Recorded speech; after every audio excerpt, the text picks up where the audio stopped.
লোকে যা বলে বলুক, আমাকে স্পর্শ করা তো দূরের কথা, মিস্টার ঘোষাল আজ পর্যন্ত আমার সঙ্গে এমন কোনো ব্যবহার করেননি যাতে আমার বিন্দুমাত্র অসম্মান হয়। আমি ওর কাছে কৃতজ্ঞ। আর তাছাড়া উনি যদি আমাকে আশ্রয় না দিতেন আমি আজ কোথায় যেতাম? কিন্তু সেই লোকটা যে একটা খুনি। খুনি? হ্যাঁ হ্যাঁ, খুনি। সে তার অফিসের পিএ মিস মাইকেলকে খুন করে এখন জেলে। কি বলছিস দিদি? ঠিকই বলছি। সুধাংশুর কাছে খবরটা পেয়ে আমি ছুটে আসছি। তোকে আমি এক্ষুনি এখান থেকে নিয়ে যাব। এতদিন তো সতী প্যালেস কোর্টে ছিল, সেদিন লক্ষ্মীদি গিয়ে তাকে নিজের বাড়িতে নিয়ে এসেছে। ও, আমার যে তাকে একটা দুঃসংবাদ দেওয়ার ছিল। দুঃসংবাদ? হ্যাঁ, একটু আগে বর্মা থেকে সতীর কাকা শচীশ বাবুর টেলিগ্রাম পেয়েছি। সতীর বাবা হঠাৎ মারা গেছেন। ও আচ্ছা, আমি এক্ষুনি গিয়ে সতীকে খবরটা দিয়ে দিচ্ছি।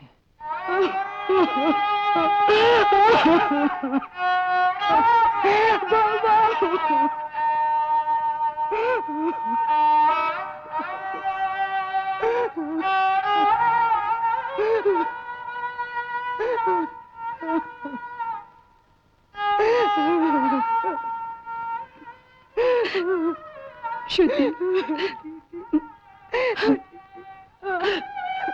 কাঁদিস না, কাঁদিস না। না।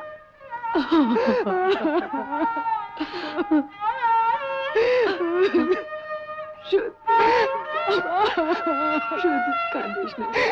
নির্মল পালিত এত বড় বেঈমান। আমার কসুর মাফ করবেন মাজি, और 7 দিনের মধ্যে আমার 2 লাখ টাকা ফেরত দিয়ে যদি আপনি আপনার বাড়ির বন্ধকটা ছাড়াতে না পারেন তাহলে বাড়িটা কিন্তু আমার হয়ে যাবে। আমারই সই করা সাদা কাগজে যা ইচ্ছে তাই লিখে নি আমারই বাড়ি বন্ধক রেখে টাকা নিয়ে সরে পড়েছে। সর্বনাশ হয়ে গেছে, সর্বনাশ হয়ে গেছে, সর্বনাশ হয়ে গেছে মামনি, সর্বনাশ হয়ে গেছে। নির্মল পালিত আমাদের ব্যাংকের সব টাকা তুলে নিয়ে বেবার্তা হয়ে গেছে। আমি কিন্তু আপনাকে বলেছিলাম ব্যাংকের টাকা লেনদেনের সব ক্ষমতা ওকে দিয়ে রাখবেন না, রাখবেন না। ব্যাংকের একটা টাকাও নেই, যা আছে তা ওই সতী বৌমার টাকা। বৌমার টাকা? আগে হ্যাঁ, সতী বৌমার বাবা মারা যাওয়ার আগে যে টাকা বৌমার নামে উইল করে রেখে গেছেন, শুধু সেই টাকা। আমার কসুর মাফ করবেন মাজি, और 7 দিনের মধ্যে আমার 2 লাখ টাকা ফেরত দিয়ে যদি আপনি আপনার বাড়ির বন্ধকটা ছাড়াতে না পারেন তাহলে বাড়িটা কিন্তু আমার হয়ে যাবে।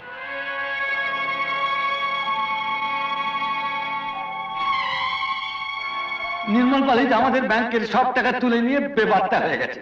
আমি কিন্তু আপনাকে বলেছিলাম ব্যাংকের টাকা লেনদেনের সব ক্ষমতা ওকে দিয়ে রাখবেন না, রাখবেন না। ব্যাংকের একটা টাকাও নেই, যা আছে তা ওই সতী বৌমার টাকা। সতী বৌমার বাবা মারা যাওয়ার আগে যে টাকা। আমাকে ডেকেছো মামুনি? আমি একবার সতী বৌমার সঙ্গে দেখা করতে যাব, আর ভাবছি দীপঙ্করকে সঙ্গে নিয়ে নেব। বাড়ি বন্ধক পড়ে গেছে? হ্যাঁ মা। সে কি বলনি তো মা? তাহলে এখন কি হবে? জানি না বাছা, আমার কাছে তো একটা কানা করিও নেই। সোনা দানা জমি জমা যেখানে যা কিছু ছিল সর্বস্ব নির্মল পালিতের কথায় বিক্রি করে ব্যাংকে রেখেছিলাম। হারামজাদা নির্মল পালিত সবকিছু ধুয়ে মুছে নিয়ে পালিয়ে গেছে। তাহলে বৌমা, ছেলের বউ আর পেটের মেয়ে, এতে তো কোনো তফাৎ নেই। তুমি তো আমার মেয়েরই মতো। আচ্ছা, এই সামান্য 2 লাখ টাকা তুমি দিয়ে তোমার স্বামী শ্বশুরের ভিটে রক্ষা করতে পারো না? মা, এ তুমি কি বলছো? তুমি চুপ করো। না হয় ধার হিসেবেই দিলে মা। ও, তার মানে আমার জন্য নয়, আমার টাকার জন্য আপনারা আমার কাছে এসেছেন। এত ভণ্ড আপনারা! কি বললে? তোমার বাড়িতে পেয়ে আজ আমাকে তুমি এভাবে অপমান করলে? এও তো আপনার কাছে শেখা মা।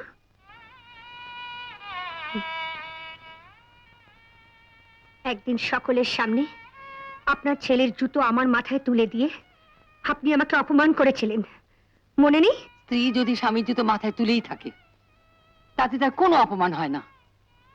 জানি। ছাড়ো তো, ছাড়ো। এই দেখুন, ওর জুতো আমি আমার মাথায় তুলে নিয়েছি। আমি জানি হে আমার আশীর্বাদ, হে আমার কল্যাণ, হে আমার গৌরব। আজ এতে আমার কোনো অপমান নেই। সেদিন কিন্তু আপনি আমাকে অপমানই করেছিলেন। বাড়ি ভর্তি ঝি চাকরের সামনে আপনি আমার মুখে চুনকালি মাখিয়ে দিয়েছিলেন। আর দীপু, আমি জানি তুমি এদের এখানে নিয়ে এসেছো, তাই তুমি এদের এখান থেকে নিয়ে যাবে এক্ষুনি।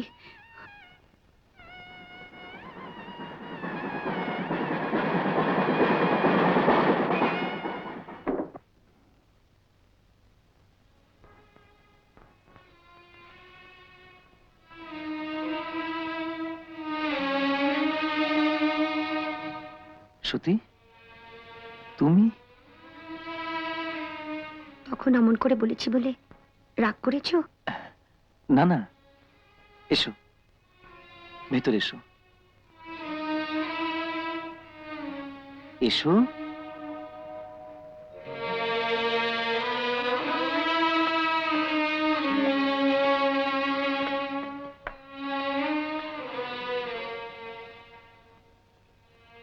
দীপু, এবার তুমি সংসার করো, একটা বিয়ে করো।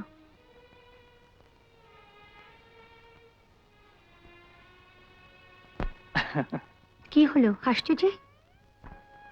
ওসব আমার দ্বারা হবে না কোনোদিন। কেন হবে না? আমি নিজে এসে তোমার সংসার সাজিয়ে দিয়ে যাব। আমার মরা ছেলে আবার তোমার ছেলে হয়ে জন্মাবে। আমি রোজ এসে তাকে আদর করে যাব। তোমার বইয়ের জন্য শাড়ি নিয়ে আসবো, তোমার ছেলের জন্য খেলনা কিনে আনবো, তোমার সংসারটাকে নিজের বলে ভাববো। তবে দেখো, আমার মতো কোনো অপয়া মেয়েকে যেন বিয়ে করে বসো না আবার। তাহলে কিন্তু সারা জীবন জ্বলে পুড়ে মরতে হবে, আমার মতো, আমার স্বামীর মতো, আমার শাশুড়ির মতো।